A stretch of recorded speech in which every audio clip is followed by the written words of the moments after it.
What is up, everyone? Welcome back to another F123 My Team Career video. This time we're going to be at the Japanese Grand Prix, and we are in desperate need of some more points in this season of F1. We had 3 mechanical failures in the last 5 races, and in the other 2 races, the Belgian Grand Prix and the Dutch Grand Prix, we also failed to score points due to just the lack of pace, really. Japan is a track that I have always believed that we have the potential to do very well at. We have a very solid aero package on our car, and so that makes me think that we have a really good opportunity to score some good points here. If I can pick up, maybe at least sort of P7, P6, something like that, I think that would be very good, and it would go a long way to helping us finish P6 in the Constructors' Championship, which is still that target we're working towards. We've been working towards it all season, and we're currently there. However, after the last race, McLaren had a podium, I believe, which has put them very close to the back of us, and if we don't start scoring good points soon, we could very easily fall behind them in the Constructors' Championship, and that would be very disappointing after we've spent most of the season ahead of them. The upgrades that we had, which were supposed to be coming in the aero department and the powertrain department, both failed, so we won't be having any new upgrades for this race. However, I'm still optimistic that we can get a pretty good result here. It doesn't seem like there's going to be a regulation change this year, because this is around the time that they would say something about it. Usually there would be a few whispers about it before this point, but there hasn't really been anything about it yet, so I'm thinking that there won't really be any regulation change or anything like that. So hopefully we can just continue developing into next season, and it shouldn't affect us too much. In a way, regulation changes are good, because it means that we kind of we get an opportunity to catch up with our closest rivals, who might get set back in development a little bit. But as for the resource point cost, at this point it will be pretty high for us, because we have got a number of upgrades in pretty much every department, and so yeah, it might not be possible for us to cover everything off at this stage, I would say. So yeah, we'll just do what we can, and we will see what we can do. We're gonna set the AI difficulty down by 1 point, because we confirmed lost the rivalry last race, so yeah, that is going to be us dropping the difficulty back down to 96, which hopefully should maybe make things a little bit easier for us and make it so we're a little bit more competitive with the cars around us. Who knows? But one thing is for certain: we need to score some big points. It needs to be done. We've had too many races in a row after a really strong run of form in the early to mid part of the season. We got a win, we got multiple podiums, and now we're kind of in the mud a little bit, to be honest. So yeah, we need to kind of return to maybe not the same form we had, but at least some kind of form. Having this many failed points finishes in a row is not really conducive to a good performance for us, and all of those races we did DNF from, we were running in the points when we did. Hungary, it was looking like we were going to get a podium. Monza, we were running in the points. Whether we would have stayed there, I don't know. And Singapore, we probably would have won that race, to be honest, if we had stayed running for the final 8 laps or however long it was before our car broke down.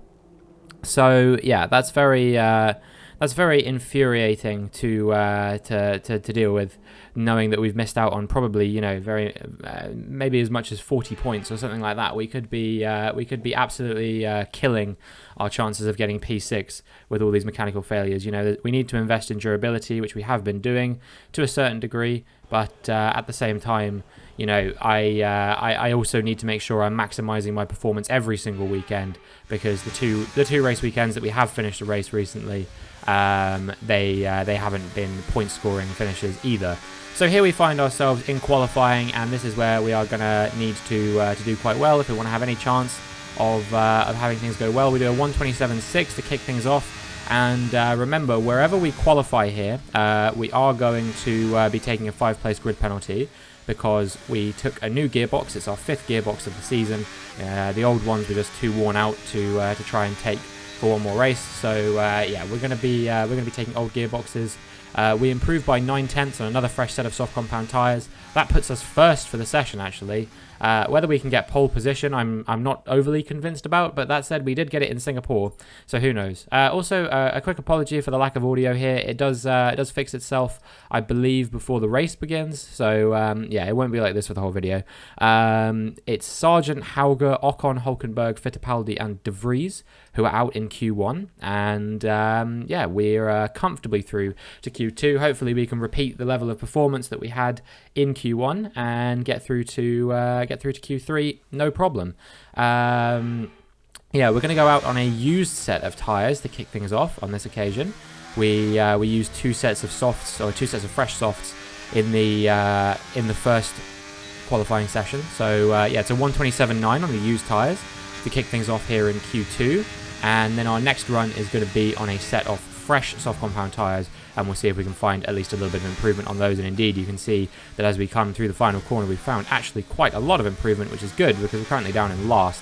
However, I would wage to say that a 1.2, 1.3 second improvement across the line, it's a 126.6. This should be good enough to get us through to Q3, and indeed it is, and it's P2. We did lose a little bit of time through the final few corners, so I'm not really overly surprised that it wasn't P1, but I think we were actually pretty close by the looks of things. And yes, we were just 0.05 of a second off Fernando Alonso there. The current championship leader, of course, he is having a very strong season, retiring at the end of the season, and yeah, he seems to be doing pretty well. However, the defending world champion, George Russell, is out, along with Magnussen, Piastri, Leclerc, Gasly, and Albon. So yeah, Leclerc and Russell, definitely a couple of surprises there, being knocked out in Q2, especially Russell. You know, he's been kind of returning to form a little bit this season after having a difficult start.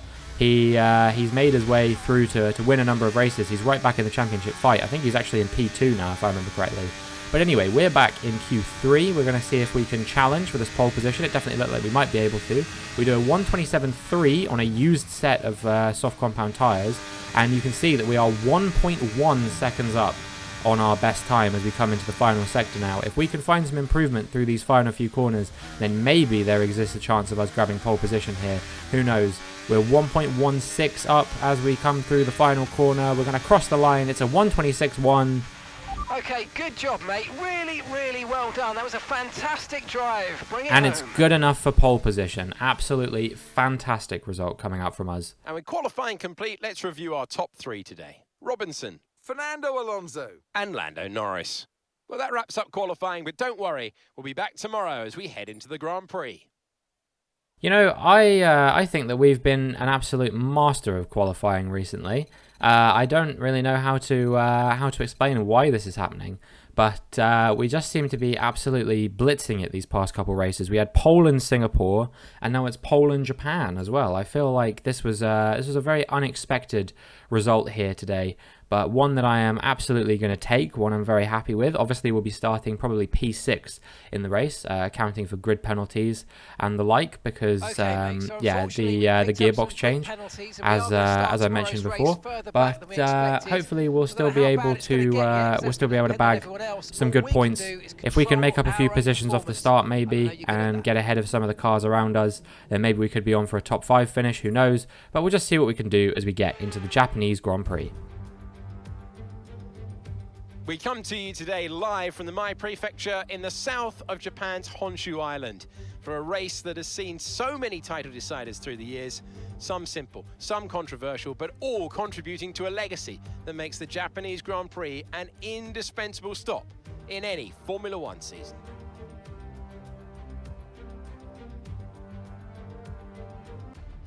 Off the back of a fantastic qualifying session, it's time to see how our starting grid looks like for today's race. An immense lap from Fernando Alonso yesterday puts him on pole position, and Valtteri Bottas will line up alongside. Moving on to the rest of the grid, we have Stroll, Verstappen, Robinson, Perez, Sainz, Tsunoda, Zhou, Russell, Magnussen, Oscar Piastri, Norris, Leclerc, Gasly, Albon, Sargent, Hauger, Ocon, Hulkenberg, Fittipaldi, and Nick de Vries. And with lights out just moments away, it's time to go down to the track. So this is the glitch that sometimes happens, and it happened to me again actually, but I caught it pretty quickly this time. So yeah, we'll just show that does happen sometimes. Norris taking a grid penalty as well means that I'm only starting P5 instead of P6, which I'm pretty happy about. And yeah, we're going to see if we can maybe finish in the top 5 here as well. I'm pretty optimistic about our chances. We're gonna see what we can do, and yeah, I think that we have a really good chance. If I can get ahead of Verstappen off the start here maybe, and Stroll as well, who knows what we could be able to do. Maybe we could even grab a podium here. We need to obviously heat up the tyres through the formation lamp, but with that done, we're now ready to line up on the grid. We're coming in pretty hot to the box, but somehow I do actually manage to get a 0.1 meter stop, which I'm pretty happy about. I was coming in a lot faster than I usually do, so yeah, maybe my reaction speeds and my precision are a little bit better than I thought that they were. But either way, here we are, and yeah, we're going to get ready to go now as the lights come on. And the lights go out, and we've gotten away pretty well. Stroll's had a terrible start, as has the pole sitter, Fernando Alonso. Bottas has already jumped him. I'm trying to get ahead of Max Verstappen and Alonso into P2, but I get squeezed out and pushed out, and that pushes us back down into P4. Stroll's lost the position to Perez. We go around the outside of Verstappen there, but he's going to try and go back around the outside of us. But we squeeze him out to the inside of the corner. He has to back out of it a little bit, and that is us through into P3. Alonso getting out of jail free a little bit there. He really was in trouble. It looked like at one point he might have gone down as far as P4, but fortunately he manages to just about recover it up into P2. So yes, he's lost the lead as Verstappen has gone off the track there. You can see behind. He's off track, and he is going to be plummeting to the back of the grid now. So, well, that's very interesting for the ramifications in the championship. The 3 protagonists of this championship, Alonso, Verstappen and Russell. Russell had a poor qualifying. He's pretty much out of this race unless he can make an incredible recovery drive. Meanwhile, Alonso up here in P2 regardless, still looking like he could challenge Russell's teammate Valtteri Bottas for the win. And yeah, that is not what Verstappen would have wanted whatsoever. I think all this is going to do is present an opportunity for Alonso to further extend his championship lead, as Sergio Perez gets ahead of me now, and we have been kicked off the podium. But we're going to fight this one back as we dive up the inside going into the chicane, and we just about managed to make the move stick, and that is us back through into P3. However, I would wait to say that it's not quite over yet. I think we're going to come under pressure from Perez here as well as we come into lap 2. Yeah, it's Perez and Stroll putting pressure on me there actually, and very close to being overtaken by not one but both of them potentially. But we do hold on to P3 for the time being as Stroll makes his way through up into P4. He started P3 of course, and it's looking like he might find his way back onto the podium yet, putting a bit of pressure on us. As you can see, we come to the end of lap 2, and as we start lap 3, he's going to be right with me. Obviously no DRS just yet, but it will be enabled on this lap. So whether he gets ahead of me now, I don't know. It looks like he might just about be able to do it. We're going to try and stay with him, but unfortunately he's just a tiny bit too far ahead for me to be able to stick with him on this occasion, and that is Lance Stroll up onto the podium and me back down into P4. Now we're coming under pressure from Yuki Tsunoda as we come to the end of lap 6 and begin lap 7. The hometown hero, of course, Yuki Tsunoda. It's his home Grand Prix, and he is going to want to put on a big show for the fans here today, and that is going to start with trying to overtake me here on lap 7, and you can see that he's done exactly that. He almost brake checks me into the corner. I guess his tyres are going off, I'm not sure, and he gets a bit of a wobble coming out of the first hairpin as well, but just about manages to retain P4, having an absolutely incredible result. And maybe if he's got good pace in that car, he might even be able to close down Stroll and go for a bit of an attempt at getting on the podium. He would be the first home driver to get on the podium here since Kamui Kobayashi in 2012, of course, that very famous podium that he achieved at that point. As you can see, we're closing him down now. We are staying right with him as we make our way towards the end of lap 11 and onto lap 12. You can see that with the DRS and everything, we're going to be putting a lot of pressure on him, as George Russell and Oscar Piastri there have both come into the pits. That is a potential undercut threat for us. We're not meant to be boxing till next lap, but I might actually take the pit lap a lap earlier, as we're putting a bit of pressure on Yuki Tsunoda there. We don't quite manage to get around him, but man, he is going very, very slowly right now. I would not be surprised if maybe he comes into the pits at the end of this lap as well. But yeah, I definitely think that I'm going to be boxing at the end of this lap as opposed to the next lap, because I just think that I will absolutely be undercut by Russell and Piastri if I don't. You can see, if you look on the map, that they're actually in a little bit of clean air there as we make a bit of contact there with Yuki Tsunoda because of just how slow he's going through these corners. I had to check to make sure I didn't have damage, and we don't. And we come into the pits, Yuki Tsunoda and Perez stay out, so I do think there is a potential for me to maybe undercut Tsunoda here as well as we go on to the hard compound tyres. But watch to see where Russell and Piastri are, whether they come out ahead of me or not. You can see they're coming through the final chicane now. It's going to be super close, but I do think that definitely Russell and maybe Piastri as well are going to be making their way ahead of me, which is going to boot me down into what, P5, P6 potentially, if both of them get ahead of me. There goes George Russell. Is Oscar Piastri going to get past as well? Yes, he is. So I've been undercut by both of those guys, and if we manage to get ahead of Tsunoda, then that will be me down into P6. So yeah, disappointing, but yeah, little I could do there. They were both starting on the soft compound tyres. That wasn't the strategy I was running. You can see we have comfortably undercut both Tsunoda and Perez there. I mean, I guess we were ahead of Perez anyway, but we've undercut Tsunoda, and that is us now up into P6. So yeah, we've lost overall 1 position as a result of this pit stop strategy, because we got overtaken by 2 cars, but then we overtook 1 car. So yeah, it's not the end of the world. Meanwhile, George Russell is putting a lot of pressure up front onto Lance Stroll. You can see that he is right on the back of him if you look on the mini-map. Meanwhile, Alonso still has failed to get past Valtteri Bottas after 17 laps. He can't seem to clear him. So yeah, it's looking like Russell could yet finish on the podium here, and we're still going to be gunning for that top 5 finish, I think. I think, you know, we could potentially close down Piastri towards the end of this race. He's going to be on the medium tyres. That means they're going to go off towards the end of the race. If we can just make sure we don't burn out our hards too much, then it should be okay. But we do have to be aware of Carlos Sainz, who is piling a lot of pressure on us as well. He is he's only 4 tenths behind us now. So I'm thinking that there is a really big opportunity for him to maybe get ahead of us. And you can see now as we move on to lap 20, he is piling a lot of pressure on. We're burning all the battery we can, but we still have to hold on to some of it. And we're going to let him go for now and see if maybe we can use him with the DRS to try and drag us towards Oscar Piastri. But yeah, unfortunately I just couldn't seem to fight with Carlos Sainz no matter how hard I tried. You can see I went a little bit wide there as well, and that in the end meant that we weren't really close enough to try and pile the pressure on him. Even with the DRS, he just got a little bit too far ahead, and I think that might be me kissing goodbye to P6 in this race. But hopefully we can hold back the hometown hero Yuki Tsunoda at least to finish P7. I don't want to lose another position to him, because then we're only going to be scoring 4 points. And the other thing we have to consider is that with Piastri in 5th, that is more points that McLaren are going to be gaining on us. I think Norris is also in 10th, so that's 11 points that McLaren are on for at the moment versus only 6 for us as Tsunoda attacks into the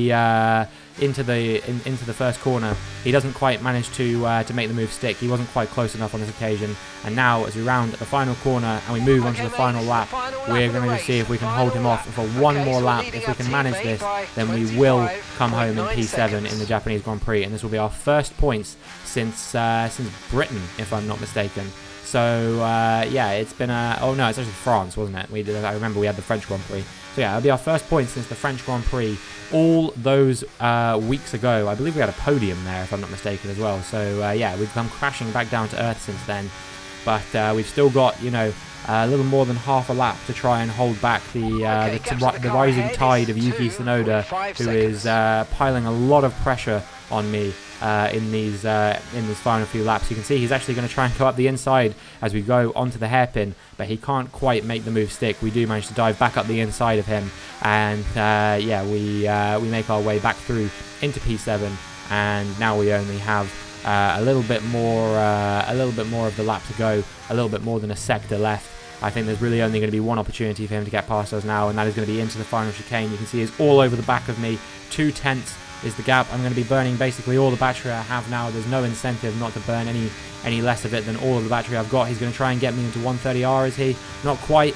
We managed to go around the outside of him, and yeah, we're going to hold on to this, I think. He's not going to challenge me into the chicane. He is very close, though. If he gets a good run, then maybe he could out-drag me to the line, but it doesn't look like he's done that. He's a little bit too far back, and whilst this was a chaotic finish, we are going to cross the line to take P7 and our first points Okay, since pick up France. rubber and Goodness bring it me, home. what a crazy race that was, especially towards the end. But we have managed to finally break the curse, and hopefully we can start getting some more solid points finishes in the race to come. They've done it then. Here at Suzuka, a brilliant win on the beloved figure-of-8 circuit.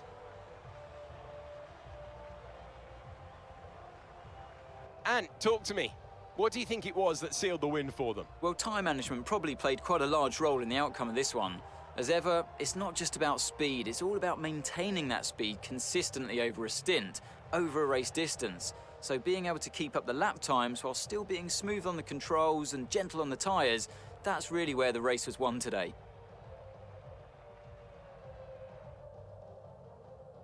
Mercedes are on top form once again after an excellent race weekend. It's great to see them up on that podium once again. Yep, it is of course Mullet Man Valtteri Bottas. He did manage to hold off Fernando Alonso in the end to take that P1 here at the Japanese Grand Prix.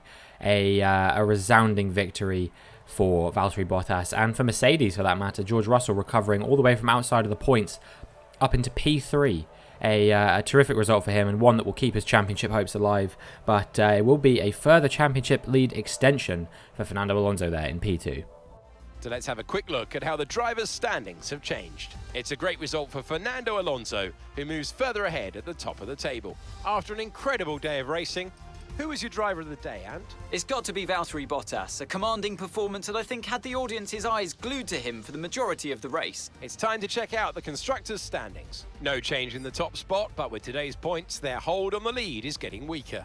Well, that certainly was an exciting weekend of Formula One. Be sure to join us for more exciting Formula One action very soon. Yep, we need to start getting some serious points on the board now because we are coming under a lot of pressure there from McLaren. They are just 5 points behind us, so we have a job to do in these last 5 races. I'm not sure what they are, to be honest with you. I've forgotten which ones I've taken out. I think I took out Mexico, if I remember correctly, but there's one more that usually comes up that is going to be missing because I know that Portugal's in there. I'm pretty sure I wouldn't have taken out Brazil or Texas. Qatar is one that should be coming up. Abu Dhabi maybe as well. And is there another one in there somewhere that I've forgotten about? I can't remember. Las Vegas. Vegas I wouldn't have taken out to my knowledge. So we've got 5 of those 6 races coming up. I just can't remember which 5 it is. Unless there is 6 races left and I'm being silly about it. I can't remember if this was round 17 or 18. This might have been round 17, in which case we've got 6 races left and I'm being silly. But I can't remember what races we missed earlier in the season either. So yeah, I'm racking my brains as to which ones I even took out to begin with. I think I took out Imola because I usually do, if I remember correctly. I know we had Baku, even though it's a race I've not really enjoyed very much, historically speaking. And then, yeah, I'm pretty sure I took out Mexico, but I can't remember what the other one that we're missing is. I might have to go back and watch my recap video from last season to remind myself of what it is that we're missing. This was a good Grand Prix for us either way though. You know, we scored some good points, 6 more points on the board. If we can have those kinds of finishes week in, week out, and hope that McLaren don't have too strong a run of form come the last few races of the season, then we should be good. And I mean, even if they do have a bad run of form, I was gonna say even if they do have a bad run of form, maybe we'll be able to catch someone else. But that requires scoring like 50 plus points, because whilst Haas have tailed off now, the start of the season was so strong for them. You know, up to France again, I would say that Haas are in a really good position in this championship fight, and that puts them quite significantly far ahead of us. You know, obviously Hülkenberg had the win in Baku, Magnussen had the win in France. You know, they really do look like they're probably going to hold on to at least P5 in this championship. I think Ferrari conceivably could catch them, but I don't think us or McLaren will catch them. So yeah, we may need to pull out some miracle results in the end of this season, which is going to be difficult with the car that we've got. It doesn't really seem like it's the same one that can contend for podiums that we had up until Hungary.